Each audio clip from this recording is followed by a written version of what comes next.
I've been watching a ton of live TV and I'm always looking at who are these advertisers and what are they trying to get, like what's their end goal with this specific ad? Yeah. Most of these ads suck. And when you think about why they suck, it's because, well, they probably don't have real metrics tied to what needs to happen as a result.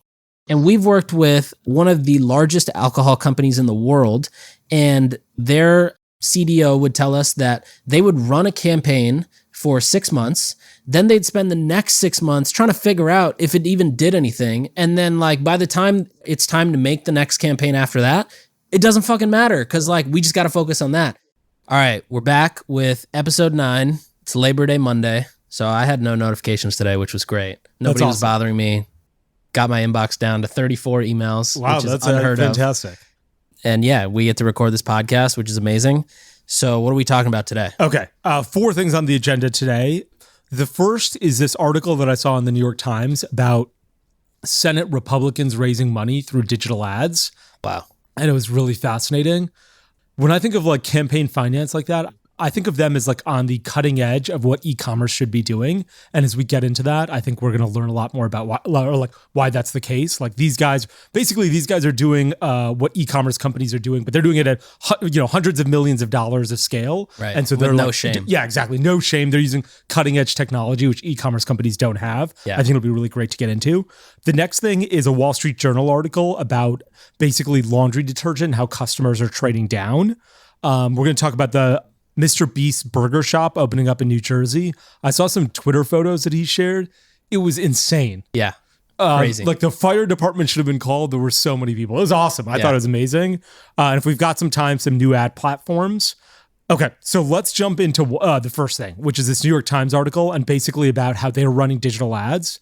So Senate Republicans have been raising money for a long time, obviously. They've got a committee that's run by Rick Scott. Rick Scott is he used to be the governor of Florida, and now he's a senator of Florida. Mm-hmm. I grew up in Florida. He lives like close to where my parents lived. He's like a billionaire and ran this healthcare company. So he's quite savvy when it comes to business and technology. And so earlier in 2021, they were basically raving about how much money they were raising through online donors. They'd created this really sophisticated campaign of being able to text you. This is for Rick Scott. This is for Senate Republicans. Okay. So he's leading the charge of raising money for Senate Republicans entirely. Like that's his job right now, aside from being a senator. And so earlier he was like raving about how much money he had raised. And he did some like potentially sketchy things, which was they would send you a text and they wouldn't tell you who it was from. And they'd say, do you want Joe Biden to resign? Reply yes and donate $25 to us. And it was unclear who you were donating to, at least according to this New York Times article. But what was really clever was they have the ability to like, if you'd say yes, I want Joe Biden to resign and donate $25, they link your phone number and your credit card and immediately charge you. And I'm always wondering why e-commerce companies don't have that ability. Like at Native, I always want it to be like, are you out of Native coconut and vanilla? Reply yes for us to charge you $12 and ship you a new one. Yeah. And like, despite all of the advancements in text as in e-commerce with PostScript, with Klaviyo, with, Attentive, nobody has that technology as far as I'm aware. Have you seen that anywhere? I have not. When I worked with Chacha Matcha in 2019, we wanted to figure out how to build something like this. And we actually built a software custom on top of Recharge, where what we would do is every order flowed through Recharge as a canceled subscription order. So even just buying one variety pack as a one-time purchase, on the back end, it was a canceled subscription order. And what that would do is that would let us hold on to the payment token. Yeah. Because that's really the key is you have to have the payment token. Then we could do it where it was a bot. I think it was called Chachi. Like the whole idea was text Chachi. And you could text Chachi and say, I want a variety pack. And then you confirm with yes. And then we run it as another subscription order in the back end and then fulfill it. However, it turns out there was, when we had like somebody go through it to find, could this thing get hacked? It was very easily hackable. So it never went live. But the other thing this reminds me of, well, two things. One is like, it's kind of interesting because SMS has some of the strictest laws around spam. Like I think for every person who you get reported and then in trouble for texting that you're not supposed to, it's $500 per text that's sent. So that's why like companies like PostScript, if you try to upload an SMS list, they make you basically agree like swear by your life gotcha. that, you know, you're not about to get screwed. Good for them. Yeah. The second one that's interesting is I'm like blanking on the exact thing, but do you remember years ago, you could call a phone number, you could like call and donate, or you could text and donate, but it does the transaction through your carrier. So it shows up on your phone bill versus, and I think that whatever that is kind of interesting. I don't know what the rules are. That was always like AT&T doing it. Like exactly. They would bill you on these guys have your credit card linked to your phone number and are automatically charging you. They've got a database. Do you put it in once? Yeah, like let's say you put it in 4 years ago and you click yes today, they'll automatically charge you.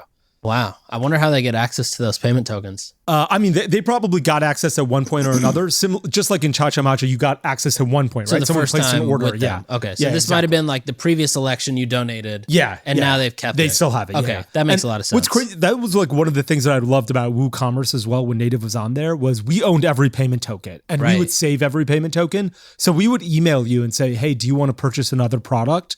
If so, you can go to our website or just reply yes, and we'll confirm the order and do it all. Like we saved their payment token on Stripe. Wow. So we could do it. We couldn't do that on PayPal because PayPal, we didn't save the token or it was. They keep it separate, I think. Yeah, exactly. It was just more difficult. But at WooCommerce, we saved all the tokens, and I was waiting for a company, and there were so many companies that approached us with this idea of like, hey, we're going to be the company that does this. For a while, it was all on Messenger, and people were like, we're going to make it so that you can reorder on Facebook Messenger. Right. And all of those companies sort of disappeared. Do you remember all those messenger bots? Tons. Like all of those guys were huge for a day. I forgot what they were called even. Yeah. Do you remember any of their names? Well, no, but one that comes to mind is Octane, and they even have shuttered their bot. They're more focused on the quizzes stuff now. Yeah. And so I was really impressed when I saw that they had this linked, and I was like, why is e-commerce not solve this? Like these guys are doing it at hundreds of millions of dollars. You know, together e-commerce companies should be doing it at billions of dollars of scale, and we don't have a database link with text messages. Yeah. And I think that has to happen, like a payment token with text messages. It really comes down to, well, first of all, I have a startup to pitch you. It's called Fast, and it's this one-click checkout. No, but I think it comes down to two things, right? Like the two people who could do it. Well, first of all, the companies that have tried to do the SMS one, what they say is we're going to basically collect somebody's card info once. So if you want to buy Native, you're going to fill out this cart online once. Yeah.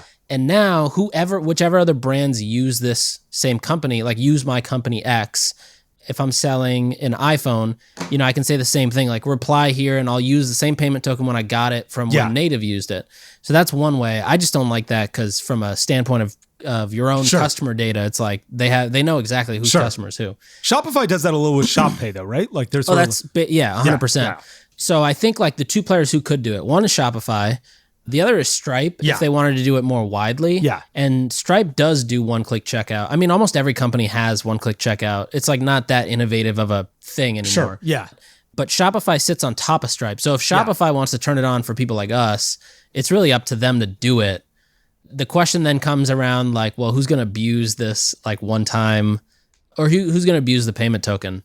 I think there's easy ways to make it so that, you know, ShopPay says, okay, we're limiting this to the garden of your store. Sure. So these people have purchased from you in the past, and that's who it's limited to. Or, you know, you get 2% or more of people asking for refunds or saying stop at any given time. You're not on the platform. Totally. You're suspended that would for 30 fix it. days.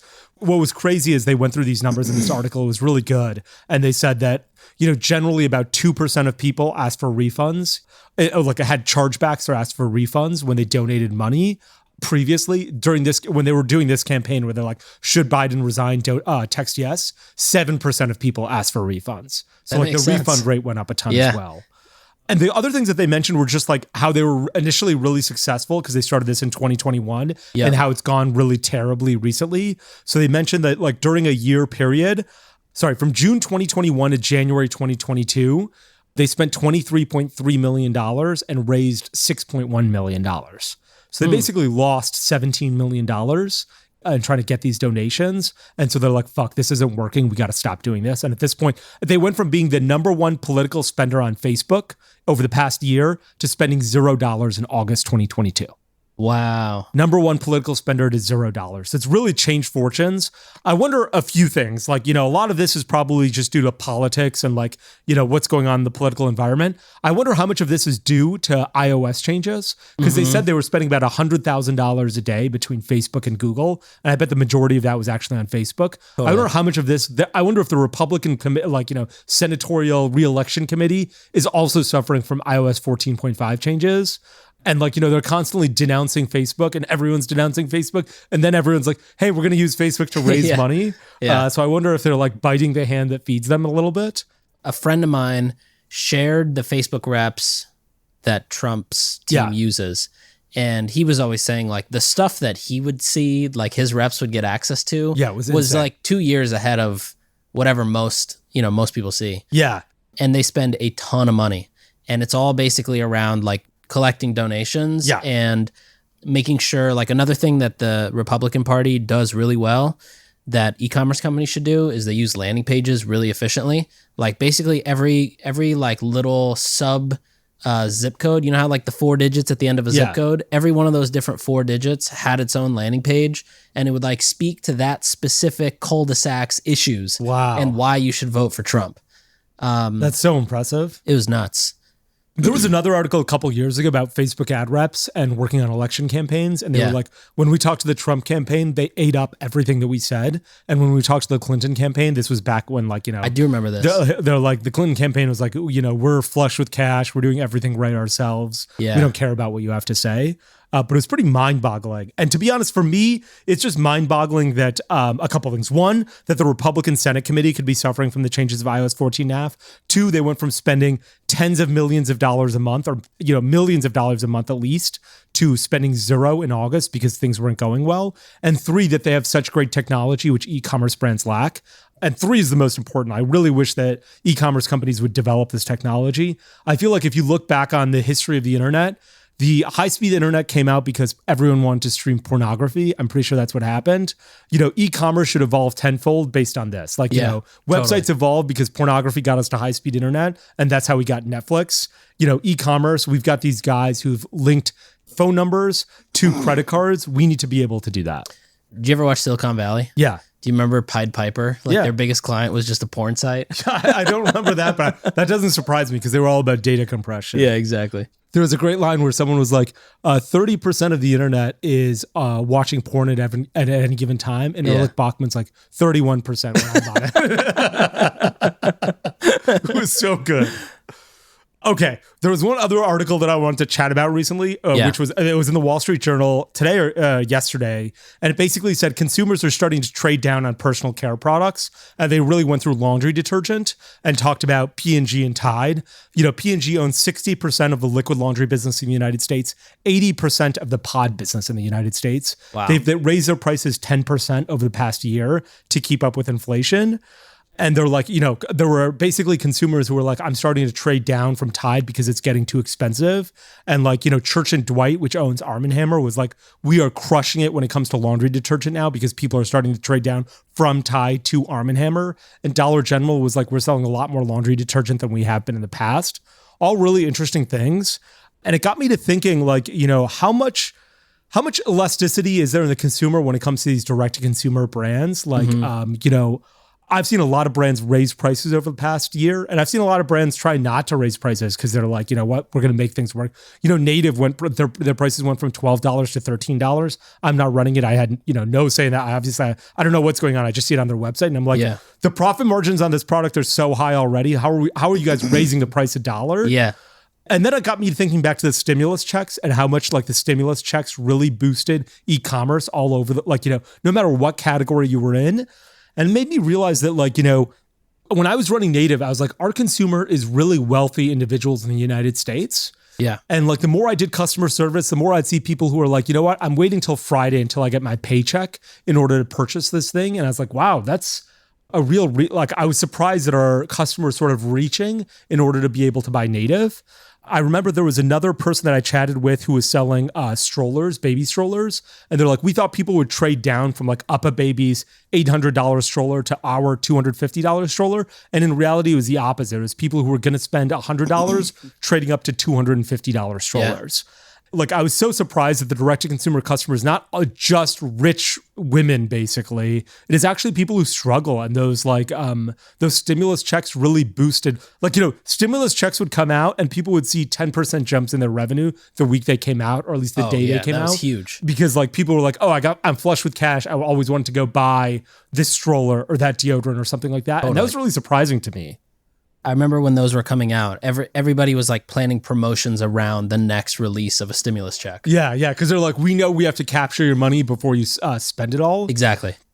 When I was running Native, there was also this interesting thing where Unilever would always run like back to school sales. Like during March or something, they'd start running sales. It wasn't back to school. It was like a March Madness sale. It didn't make any sense. The timing never made any sense to me. But the P&G guys were always like, we need to run our sale in February to try and get you to buy as many products as you can and load your pantry up with, P&G products so that when the sale comes around, you don't buy Unilever products. Wow. Similarly, when the stimulus check is dropping, you want to capture all that money before anybody else does. Yeah. Also, when the financial crisis came out, I remember a long time ago, I read this article, financial crisis was pretty devastating. And you were too young for it. Yeah, I was probably 12. Yeah, but Tide came out with this thing called Tide Basic, which they were like, look, we understand people can't afford Tide any longer, but it's going to, we can't do a body blow to the business of like dropping Tide from, $1 a load to 10 cents to 50 cents a load. And so they came out with like Tide Basic, which is basically a cheaper version of Tide. I think they've launched Tide Simply, which is a cheaper version of Tide now. Mm-hmm. I wonder if e-commerce brands will ultimately end up doing that, which is like, is there an option for you to trade down so that you don't always have to pay the high price point that our products demand?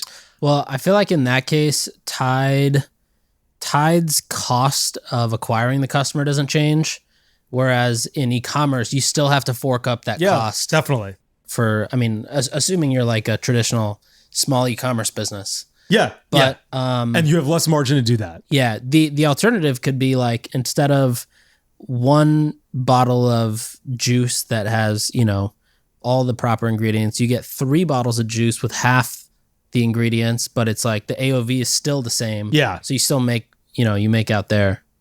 Yeah. It's never like as good. Yeah, totally. It definitely hurts your margins. I just wonder if that, obviously depends on what the economy looks like over the next year, but definitely like scary stuff. I also feel like for D2C, the competition is just going to Amazon and getting whatever the basic version of the product is, whether it's cookware or makeup or whatever it is. Yeah, you're right. Like there's so many options, right? Go to Amazon and type in like a laundry detergent, and powder laundry detergent is generally cheaper than liquid. Right. So I imagine if people are going to trade, they're going to trade down to powder and not liquid. Totally. Okay, let's move on. Switch gears and talk about what was easily the most burgers ever sold in a shop in any given day, which was Mr. Beast's Burger Shop opening up in a mall. You didn't go, did you? I didn't go, no. Okay, yeah. But I opened up Twitter yesterday, and it was absolutely insane how many people were there. I want to say I saw a number around 10,000 people, which is crazy. That's like selling out a festival and you're Tiesto. Like 10,000 people is a lot of people to show up. Yeah. And it was pretty much packed across 3 or 4 floors. It was all for the first physical opening of Beast Burger in the Great American Mall, which the guy who's the CEO of the Great American Mall, he founded and IPO'd Braze. I think it's called Braze, the browser. He's this guy named Mark, and his family owns this mall. And I remember talking to him a couple years ago, or maybe it was even last year, and he was really interested in figuring out like how to make this mall really big again, or like attractive to people, for people to come in. And so this was such a great collab.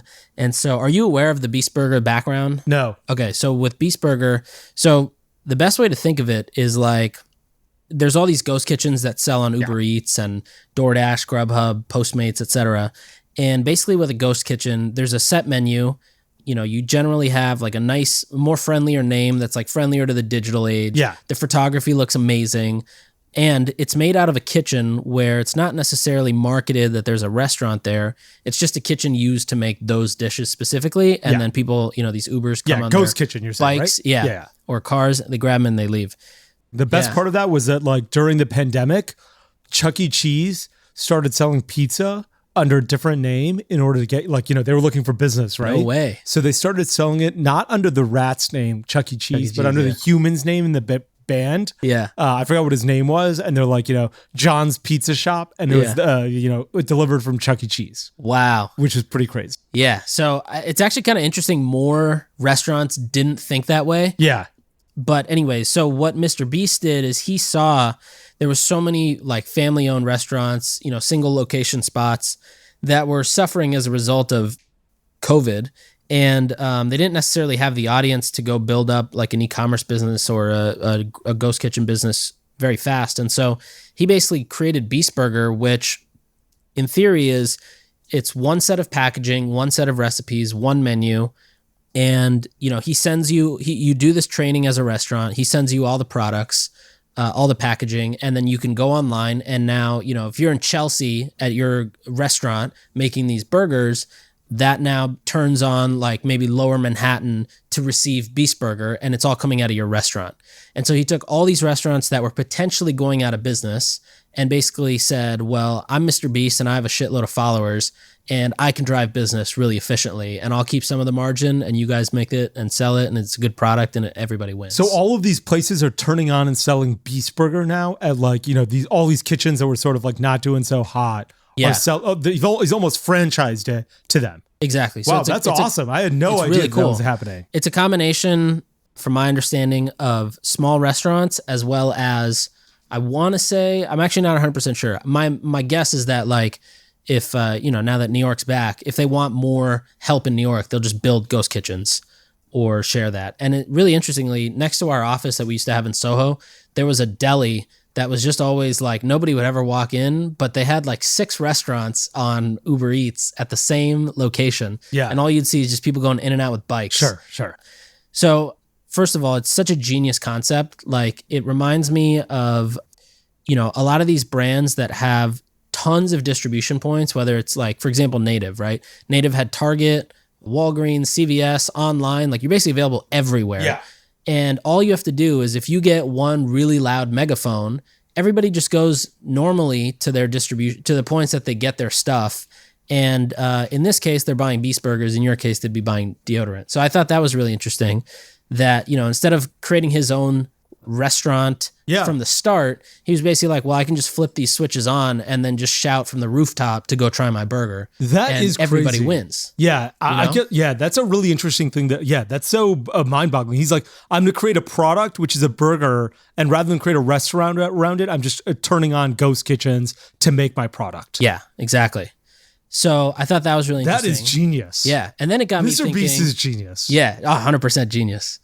I think there's going to be a lot of these audience first brands that are going to continue to win instead of the traditional, I'm a venture backed D2C company raising $2 million and 30% of that's going to go toward marketing. Like you will get destroyed by somebody who does the same thing, probably doesn't need to go raise $2 million and already has an audience in place. Yeah.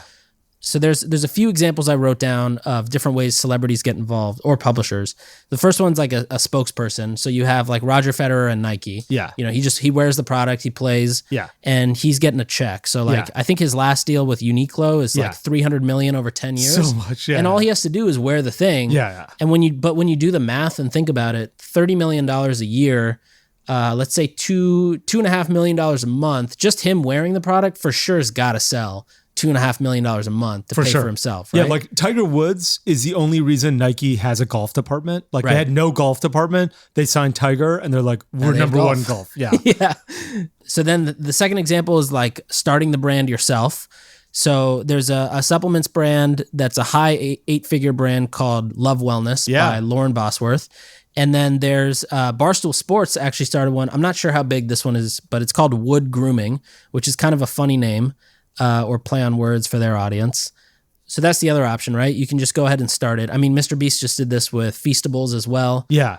Emma Chamberlain did this with Chamberlain Coffee. Just before we move on to other food, like non-food brands, do you think other food companies should be doing this? Like, okay, McDonald's is everywhere and they don't need to do this. Yeah. But should Cheesecake Factory be like, hey, do you want to order our cheesecake? We don't have a store everywhere, but you can order delivery everywhere. There's one e-commerce site that I know of that does this called Goldbelly. Yeah. The problem is like you have to buy a whole feast worth of food. Yeah. But I do think this is something that more people could do. In fact, I think the real business is being the the behind the scenes team that goes and licenses the cheesecake recipe and then says, we're going to go live in, 48 cities. Yeah. And Goldbelly, like what they do is let's say you want to buy banana cream pie from Magnolia's here in New York City. They will go and get it from here in New York City and mail it to you in a box overnight. And shipping costs $50, but that's what you're signing up for. Right. I wonder, should PF Chang's be like, we're putting in ghost kitchens at every place that makes Chinese food already? We're putting in a ghost kitchen so you can order Chang's spicy chicken. Yeah. And you can't order the entire PF Chang's menu, but anywhere in the world you can order Chang's spicy chicken because we've got ghost kitchens doing this. Totally. That would be so interesting. I wonder if that really could revolutionize food, because instead of having a restaurant, you actually have a recipe. Right. And that recipe just goes to ghost kitchens that make the food and sell it, rather than all of this menu, this brand, all this kind of you have to have a brand first, I guess, because you're not going to go be like, hey, here's this random food that I found online, then you're just this crappy restaurant. But PF Chang's, everyone knows what Chang's spicy chicken is. It could be everywhere. Cheesecake Factory, everyone knows what a Cheesecake Factory cheesecake looks like. Right. Imagine if they just licensed the recipe and had all these people making it. Yeah. I think it should totally happen. You franchise a product rather than a restaurant. Right. Or a recipe. Yeah. That blows my mind. I have never thought of anything like that. That's really I'm having a hard time understanding all of the possibilities right now, but it really blows my mind. Yeah. We'll see some Moise's spicy chicken soon. Yeah, that's a really great idea.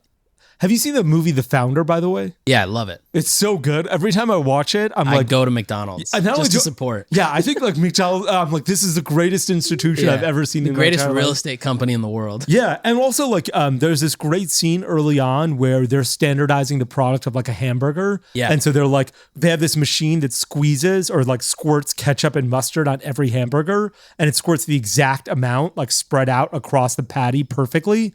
And the guy who's playing whatever that I forgot his name. Yeah, Ray Kroc. Yeah, whoever's playing Ray Kroc is like, where did you get this machine? I've never seen anything like it. And they're like, we welded this. We did it ourselves. In order to standardize products, we created this. In order to standardize a hamburger, we created this product so that everyone would get the exact same thing. Yeah. And I wonder if more food companies can do this. They probably could. Yeah, Travis, the guy who founded Uber, supposedly started a massive ghost kitchen business. Yeah. No one knows the scale of it. And if you start working there, I read this article where he makes you sign an NDA. You cannot update your LinkedIn profile to say that you're working there because it's that under the radar, because he doesn't want people to be like, how many employees work at this company? Yeah.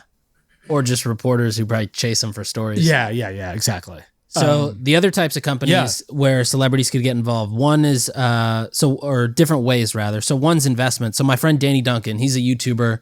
He's got probably close to 10 million followers on the internet between YouTube, Instagram. Consistently has the number one selling product in Zoomies and Spencer's, worldwide.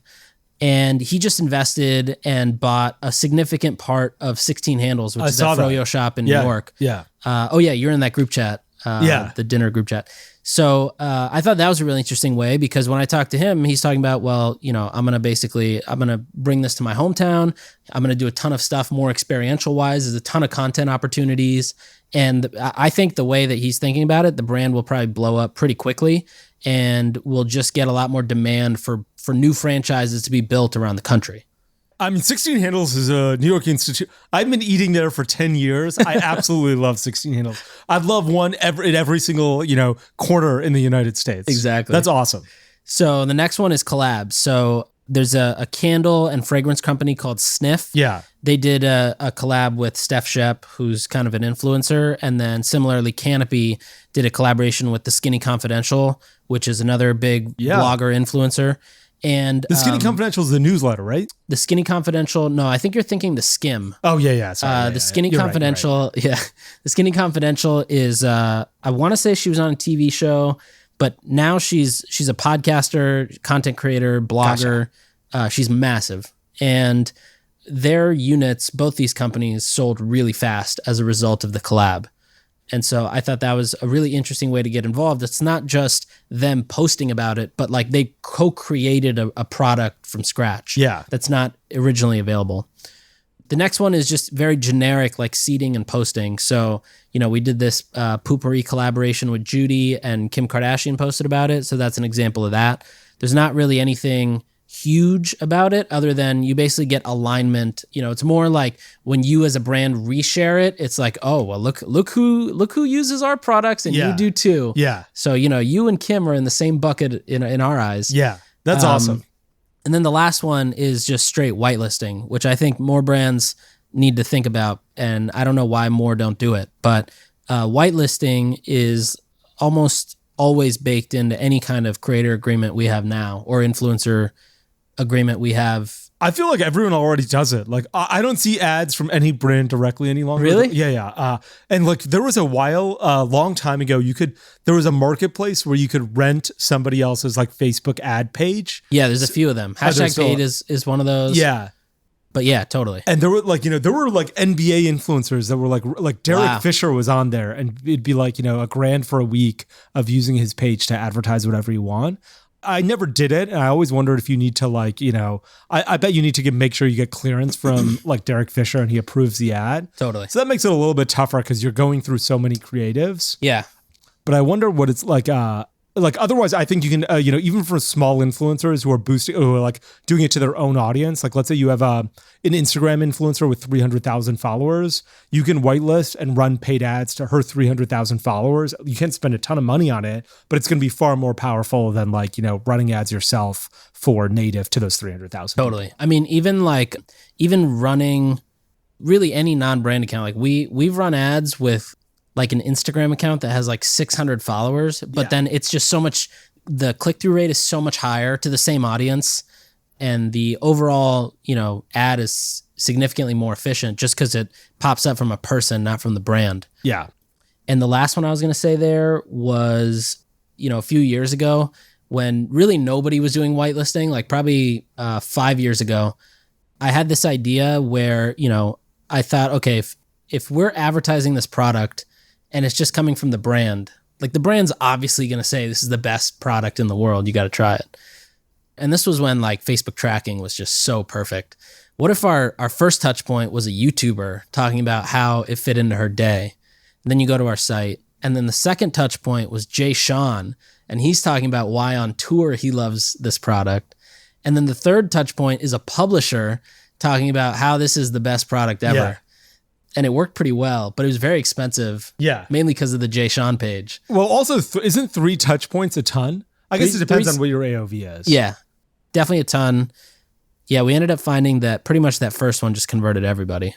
When I was running native ads, we couldn't spend $1 on retargeting a second touch point until we were spending like $5,000 or $6,000 a day on ads. Then I could spend $100 on retargeting. I had no idea what could make at this sense. point, we were probably spending like 30, 40K.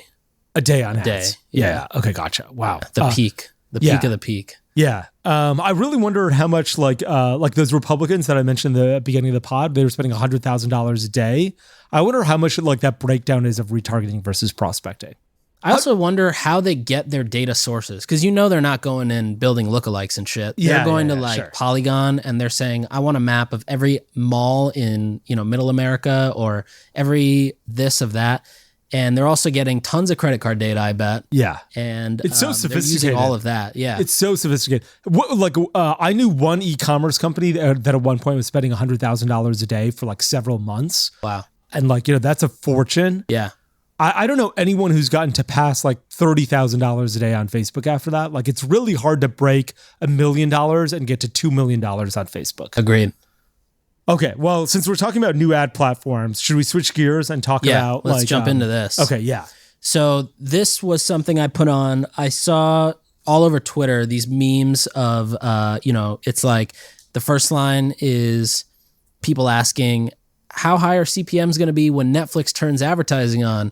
And it's like Netflix, and you just see a picture of Snoop Dogg ripping a joint, like insanely high. and so there was a blurb. So there's already a lot of channels people are spending on, right? There's Meta, Google, TikTok, Snapchat, Quora, Pinterest, Reddit, programmatic, editorial, billboard, TV, podcast, direct mail. Sure. And so the question is, what's next? So Netflix is launching. They have 220.7 million subscribers. Now that's globally, not just in the US. They apparently looked at Google and Comcast to be their ad sales teams, which is interesting because both Google has YouTube and Comcast has NBC, but also Peacock as their content businesses. They ended up going with Microsoft, which has no content business, which was kind of an interesting play. I feel like Microsoft's just like, we're sitting on this mountain of cash, but I guess so is Google. Like, they're just like, here's some. And Netflix is like, this is a fortune. Right. So reportedly, Netflix is going to launch with a $65 CPM. And I've been $65 CPM. And I've been thinking, like, who would possibly pay this? They're doing this for a couple of reasons. One is they're trying to curate just literally the cream of the crop brands, logos wise, to be visible on the platform. So they don't want like Jenny's drop shipping jewelry from Alibaba to show up on Netflix while you're watching Netflix. But at $65, the only guys they can get are like Peloton. Even Peloton, I don't think. Oh, yeah. So I think the whole strategy is get brands that are just advertising and they don't have direct goals tied. So I've been watching the US Open and I rarely watch live TV. Yeah. But I've been watching a ton of live TV and I'm always looking at who are these advertisers and what are they trying to get, like what's their end goal with this specific ad? Yeah. Most of these ads suck. And when you think about why they suck, it's because, well, they probably don't have real metrics tied to what needs to happen as a result. Of course. And we've worked with one of the largest alcohol companies in the world. And, their CDO would tell us that they would run a campaign for 6 months. Then they'd spend the next 6 months trying to figure out if it even did anything. And then by the time it's time to make the next campaign after that, it doesn't fucking matter because we just got to focus on that. Yeah. And so they actually have no clue about what's working, what's not. Okay, we got X amount of impressions, but what does that mean for the business or lift in different geos? And did that drive higher sell through in this demographic or this retailer? They don't look at any of that. And so I think anyways, the same advertisers that are on TV doing that, just kind of advertising for the shits and gigs of spending their budget and hiring that fancy creative team and whatever, it's the same ones that are going to be on Netflix. I bet you're right because who else could it be? Nobody else can afford $65. Anyone who cared about their business metrics would be like, $65? Are you?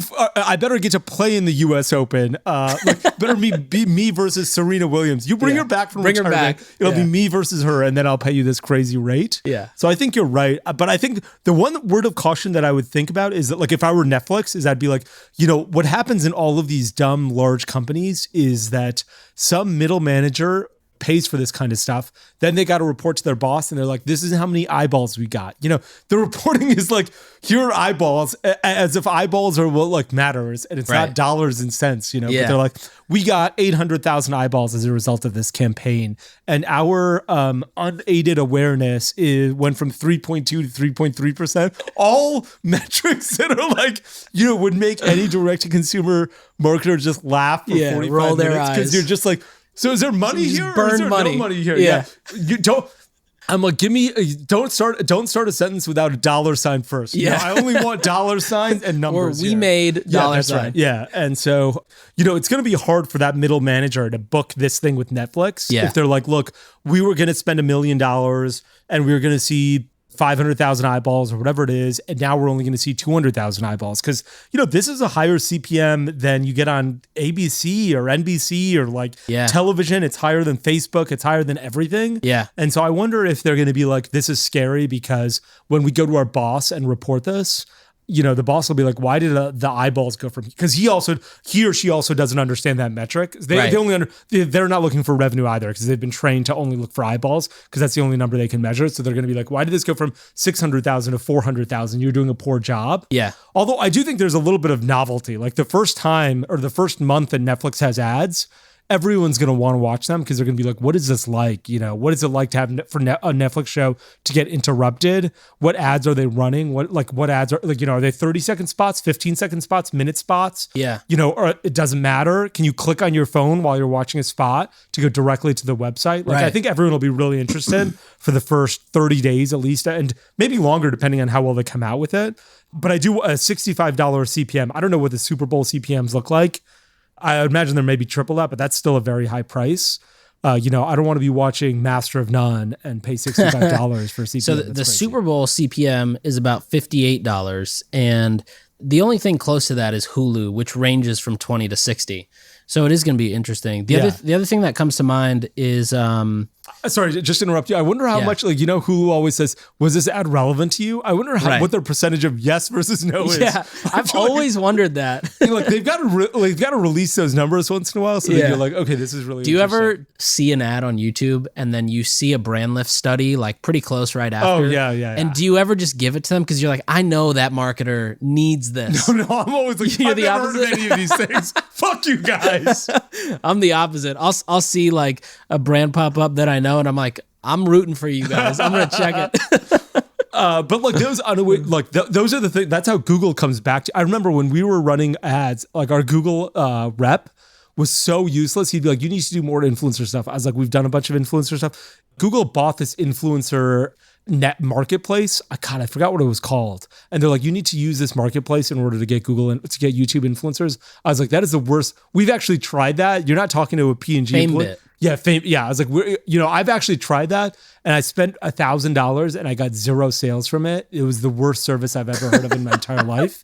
And the guy was like, it was me, a P&G person, and this guy, and I was like, that was the worst thing I've ever seen. And he's like, okay, we'll go look back into it and get back to you on that. I was like, what is there to get back to me about? I've tried it. You guys are pitching bullshit to people who think that who you're hoping haven't tried your bullshit. I've tried it. It's complete garbage. Yeah. You don't need to get back to me. Go tell your boss that it's garbage. You don't need to come back to me. Go tell your boss that it was garbage. I feel like every time I talk to a Google rep, they would pitch you. You'd be like, okay, well, we want to do more of this on search, or we want to test this in Google Shopping. And they're like, have you thought about upper funnel with YouTube?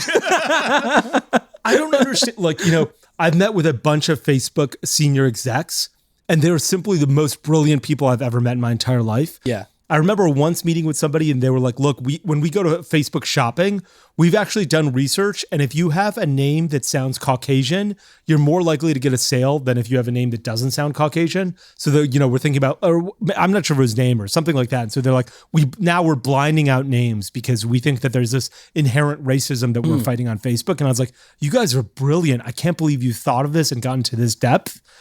And then I'll talk to my ad account rep. I kid you not, the last time I talked to him, I talked to one of them. They're like, how does this business make money? And I was like, this is an e-commerce business. Do you have any idea how, we sell goods for money, okay? Sir, we run ads.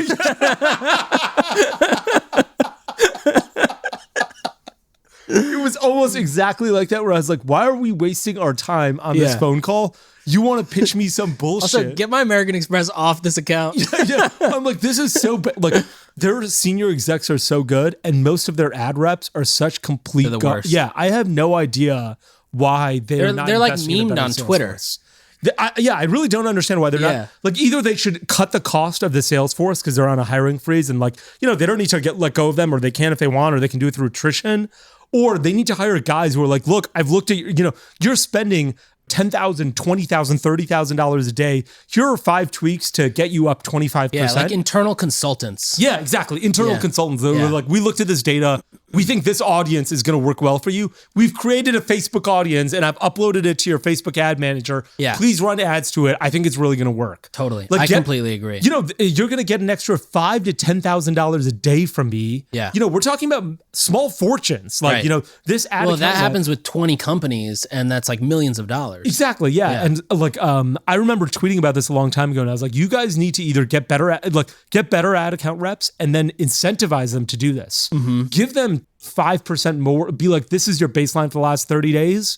If I can increase your spend, I get 5% of whatever you increase, or 2% so that I'm incentivized to do something, as opposed to being like, how does this business make money? Which is so ridiculous. I remember pre-Cambridge Analytica scandal, the reps that I always worked with were phenomenal reps. And granted, I think we were a part of the Facebook Disruptors program. Yeah. But the reps were incredible, and I want to say they did get paid based on the increase quarter over quarter in spend. Wow. And so if they could help you figure out how to unlock more spend through different tools, tactics, strategies, betas, then, they would win, you would win. But after that happened, there was something that happened with the quality of reps just went way down, or maybe it's the information they got access to went away. I do remember their entertainment budgets also went away, which I felt that one the most. But But yeah, there's something did happen after the Cambridge thing where like the quality of the reps went way down, and then they started hiring all these external 5,000 person marketing specialists, and they just ring you up on the phone and try to sell you like, have you ever checked out Ads Manager? And you're like, I spend $100,000 a month. Yeah, I'm not sure why they're not doing a better job. I think it's so you don't have to do it to the guys who are spending $500 a day. I get they're probably not going to make it so that you can bet it so the ROI for Facebook just isn't there. Right. But they should think about ROI once in a while as well. Yeah. And their account reps add 0 ROI right now, and I bet they're a huge expense. They can find people who are going to add genuine ROI, and they should assign those people. They should be like, you're hitting $10,000 in ad spend a day. This is too meaningful an opportunity to miss up. If we can get you to if we can get you to double your spend, we're making, you just went from spending $300,000 a month to $600,000 a month. We're going to make an extra $3 million this year. Right. And I bet there are opportunities to unlock that value if you do a better job of it. Yeah, totally agreed. So we've touched on Apple's ad platform a few episodes ago. Yeah. Surprisingly, a few people from Apple started signing up to my newsletter. Oh, really? So there's some Apple listeners here. Awesome. Which Apple listeners, give me and Moiz the alphas to the ads platform as soon as you can. Anyways, they're going to do apparently $1 billion this year in Apple ad revenue, which I think is mainly App Store stuff. Their goal by 2026 is 30 billion people, $30 billion in revenue with double the head count. So they're at about 220 right now, and they're trying to get, or 250 right now. They want to add another 200. I love that they're doubling headcount and 30xing revenue. That's that's the Apple way. Yeah. That's good for them. That's awesome. But somebody did tweet something which was like, are you going to open your home screen and see an ad in a small corner? Which I was like, that's actually very possible. That strikes me as something that Apple wouldn't do, but not impossible. Who does that? It's Amazon. If you have a Kindle, you can buy a Kindle for $250, or you can buy a Kindle with ads where those ads will show up on the home screen before you touch the Kindle for $200. So they basically give you a $50 or something like that, about a $50 discount to get ads at any given time. And they're like, we'll monetize this. That's so smart. Yeah, that is really smart. It's $20 difference. It's a $20 difference. That is crazy. Okay, Apple would be much greater difference because they could be like, look, you used your Kindle once and then you stopped reading because nobody reads anymore. Yeah. But your iPhone, you open 1 billion times a day. So we'll have ads all the time and cater to you individually. And so, I wonder if they, could they be like, hey, we're going to give away iPhones. If you're cool with running ads. Yeah, exactly. We're going to make so much on ads. Yeah. I also do wonder then the CPM associated with that. I wonder what Amazon CPM is, because it's got to be the lowest of the lowest intent. Yeah. It's just Amazon's like, oh, we got a spot. Yeah. I don't know what's going to happen, but we can throw an ad there. Yeah. And maybe they'll just advertise Amazon products, to be honest. They're like, fuck it, we'll just advertise our own thing. Yeah. But yeah, I wonder, and that's a great way for Apple to be like, look, we're going to conquer the third, the developing world. Right. Where we're like, look, no one in India or Pakistan can afford iPhones. Right. They're all using Android phones. A great way to get them to use iPhones is to subsidize that price with ads. I mean, I don't know if those ads are going to have a very high CPM to people who don't have a lot of money in India and Pakistan. Yeah. But it's a great way to try and reduce the price. Yeah, certainly. Totally agreed. That would be crazy if they did that. It just strikes me as something that Apple wouldn't do because, before the iPhone came out, I don't think people remember this. Cell phones came bloated with software. Yeah. You'd buy a phone from Verizon. Verizon would have their own maps, their own navigation, their own 411. You just have 400 Verizon apps that you can't delete, and they're all garbage. And when Apple came out with it, they're like, look, you're not putting any garbage on the iPhone. It'd be shocking to me if they ended up putting ads on there. Not impossible, and who knows what happens 10 years from now, but on the home screen, an ad would blow my mind. Yeah. Could be nuts. Yeah. So one idea I had for another ad platform is basically, do you ever used to run sponsored editorials or advertorials with Native? So here's why athletes are switching to this. Believe it or not, we tried doing that once with The Bustle or somebody like that. We were negotiating the price and they were like, we want $50,000. And I was like, we'll pay you $10,000. And they're like, no, that's not enough. I was like, you want me to buy you a Mercedes Benz for this? Are you fucking crazy? Yeah. This is going to take you 15 minutes. Yeah. You don't get a Mercedes Benz you're not Roger Federer over here. Okay. Relax. And then they went bankrupt. Yeah. So a lot of these companies, the publishers for the longest time, they made money, or they still do make money with these massive programmatic takeovers. So You go to Vox.com, your whole screen is taken over by Ford F-150. Yeah. It's driving from the left programmatic ad to the right one, and there's a big header ad up top. And so Vox created this cool platform called Concert, where you could basically go in, it's like an ads manager, and you get access to like Fortune and Vox publishers and a ton of other different publishers. There hasn't been one that has done a similar thing around the editorial side. And I think I consulted with Vox for a bit to try to help them build an editorial product for direct-to-consumer brands. And what I realized was like there was a lot of friction, just even generally among publishers, because their ad sales team doesn't make that much on commission selling a $10,000 post sponsorship to Hintwater versus going to like Cadillac and getting a $700,000 month-long takeover, which is fair. However, I think that there's a huge opportunities for these publishers that are just kind of slowly, not really growing anyways, to go and say, okay, well, here's a platform. Come on and choose the logos you want your article on. Even go ahead and write the draft so that when it comes to us, like our editors will make it in our voice. We'll make sure that your brand and whatever the fuck you're doing aligns with our values, and then we'll put it up. And then you can decide, do you want this to be something that shows up in SEO? Boom. $2,000. Yeah. Do you want this to be something that shows up on the site organically? Boom, $2,000. Do you want the basic package of, showing up on the homepage or being tweeted or whatever? Boom, another fee. And I think there's an opportunity for them to make money there because I think most people will go and check all those boxes. If I was doing it, and the way that I did it with a ton of sites was I would just say, I'll just write you a draft and you upload it, and then I'll pay you whatever your minimum fee is. Like we had some. All I need is the link. Yeah, I just need a link. I don't need your traffic. Your traffic sucks. I don't need your traffic. I don't need anything else. You can throw an email pop-up up. And I'm surprised nobody's built this as a platform, kind of like a marketplace. Yeah. There's one company doing it for bloggers, but nobody's done it across larger What's publishers. the company that's doing it for bloggers? My Subscription Addiction, which was spun out of the Ampush. Yeah. I think the hard part is that it's impossible to get the $700,000 Cadillac deal if you've got this going. Because at some point Cadillac's going to be like, okay, I see that I could do everything that I wanted to do. You're trying to charge me $700,000 and you're actually selling it to somebody else on this menu for $8,000. Right. So I'm overpaying $692,000. And that's really what it is. It's this crazy game. One is for eyeballs. The other is just for like the alignment of being up on their site.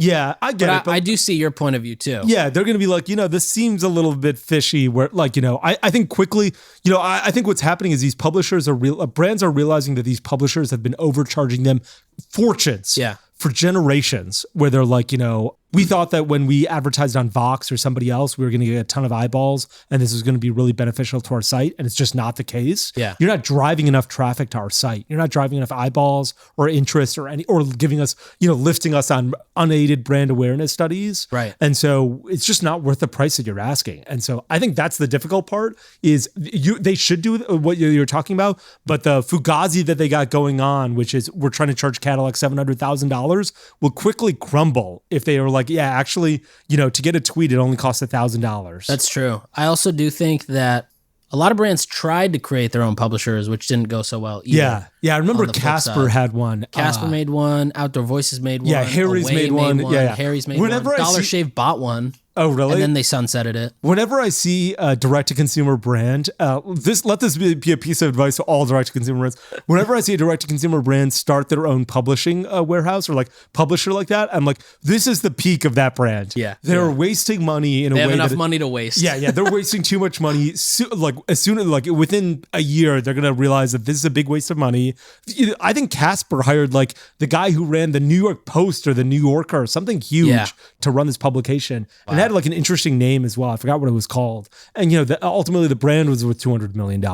That's crazy. And so I like those things don't ever make sense unless they're a huge SEO play. The one guys who actually do that really well is Ancient Nutrition, which is like writing really long form content that's unique and getting SEO'd really well. I remember going to a conference sponsored by someone in San Francisco, and they were speaking, and they're like, this is how we SEO. And like, we find out where there's a hole on Google. We write this really long form content that's, minimum of 3,000 words and drives a ton of our traffic. And like their ad strategy was sort of, at least this was many, many years ago, was get great SEO. We're going to hire a lot of publishers. That SEO is going to drive traffic to our website. So their marketing expense, a good portion of their marketing was not Facebook ads. It was actually guys writing articles, which is impressive. Yeah, very interesting. Okay, awesome. I think that's basically all the time we got for this episode 9. I know one of the episodes, okay, we got to talk about Quibi soon. We got to talk about trusting direct-to-consumer brands versus old incumbents. I always found it crazy that people would be like, yeah, I really trust Native. It's independently owned. And I was like, I did the science here, not the PhDs that they've got, but it worked out, obviously. And then I think at some point we've got to figure out a way to help people recommend tech stacks, whether that's an episode or trying to get through at least a few of those things through like subscriptions and SMS. So we want to get to all of that. And then we've got a big episode coming up in, I guess, a week now. Yeah. Okay, so a week from today is when we're recording it. Yeah. Okay, great. Season's almost over. Awesome. Well, please, thanks so much for joining. Please rate us. Please subscribe. Tell your friends. Text your mom. Fantastic. Okay. Thanks for tuning in. We'll be back next time to cut through the noise in CPG, retail, and e-commerce. And if you enjoyed this episode, then why not share it with a friend? And be sure to subscribe on whatever platform you listen to your podcasts on.